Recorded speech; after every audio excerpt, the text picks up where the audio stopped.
Alright, I'm just doing a quick video on this little toy I just picked up. This is the VIXIA HF G70. It is a recorder and camera, and I'm going to talk real quick about what you get in the box. So first off, the instructions. It seems to have English, French, and Spanish, and very well laid out. Everything Canon does is really well designed.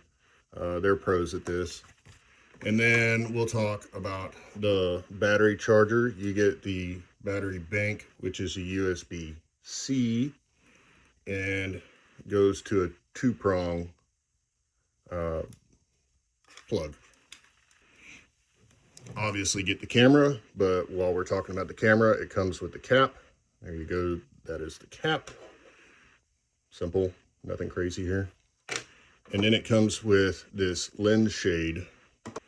The lens shade is designed to prevent lens flare. And it just clips on like that. Real easy. And then you have this closed and open shade here. I'll tell you the truth, I'm not real sure what that's for. Maybe time lapse or something like that.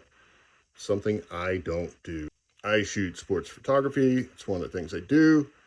And this thing is really just a hopeful addition for me to be able to use video playback in with my photography. So the other part it comes with is the battery. Down here, and you have this little lock. Battery comes off, nice big brick. I did research on this, and I saw everything from 78-minute recording time to 284. I'll be testing it today, so we'll kind of get an idea of how long it lasts during a standard game.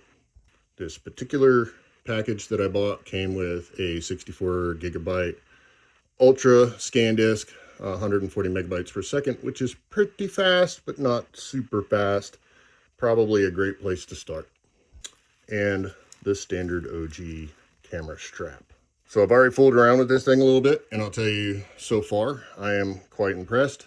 The battery came to me almost fully charged. I charged it up. Like I said, I'm using it today, and very easy to use. So you have your camera off and video. Turn it on, it makes a little cool noise. It mentions no memory card. The memory card is right inside here, and you just pop that in right here, and then it's got a protective cover that comes down. So it also has a slot for a second card here, but this is your primary. I'll also mention on this side it comes with an adjustable hand saddle. I just loosened it up, now it's too loose.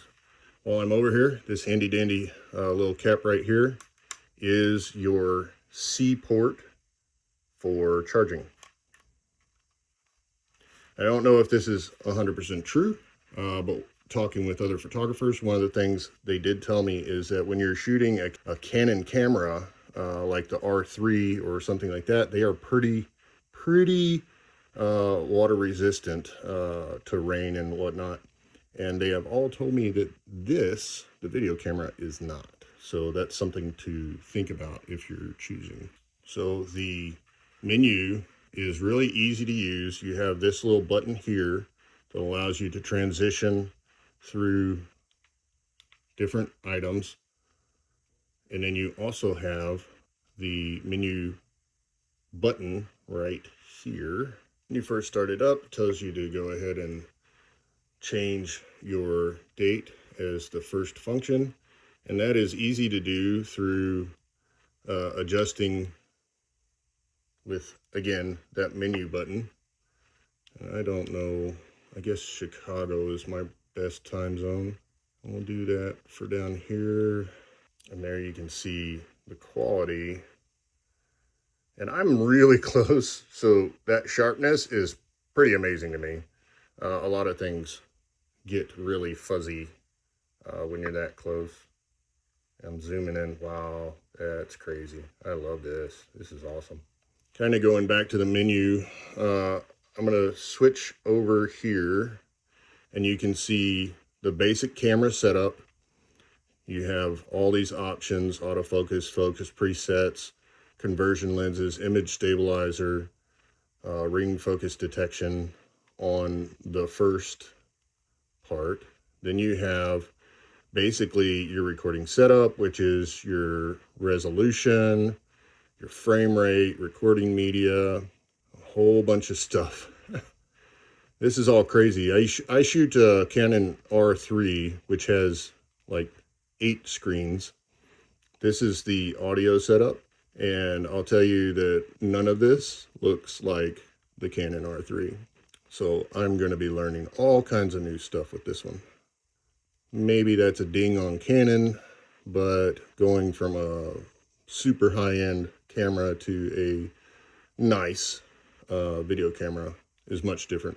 So this is the system setup and display setup. So you have a lot of options here. It looks fabulous to me. So going back to the camera, I wanted to mention, so you get the squishy eye cup, standard on most cameras.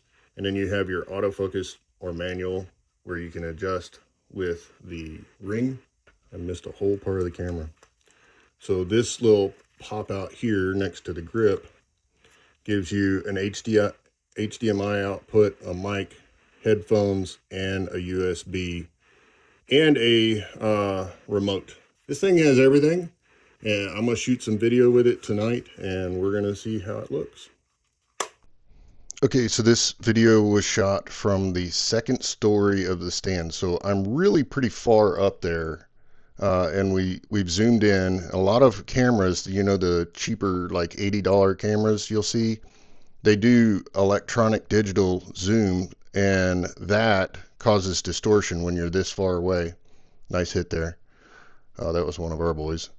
The reason I'll never go with one of those cheap cameras is because this is an optical zoom, which creates much crisper. You'll see there's a lot of jitteriness as we're panning. It's because we had the wrong tripod for this. I didn't have a video tripod on hand that night, and I'm still experimenting with the image stabilization, but I am super impressed by this. Getting crystal clear image like this from about, I don't know, probably 80 yards away is just baffling to me. This is beautiful, smooth, easy to operate, and they scored. So I'm just going to show you this real quick. This is very low light, so you can get an idea of the quality of, you know, just a dark situation. The field is lit, but you can obviously see it's very dark out there. This camera is awesome. It is exactly what I was looking for. I am super impressed, and if you are looking for a video camera for your family or for sports, this is the one. This thing is great.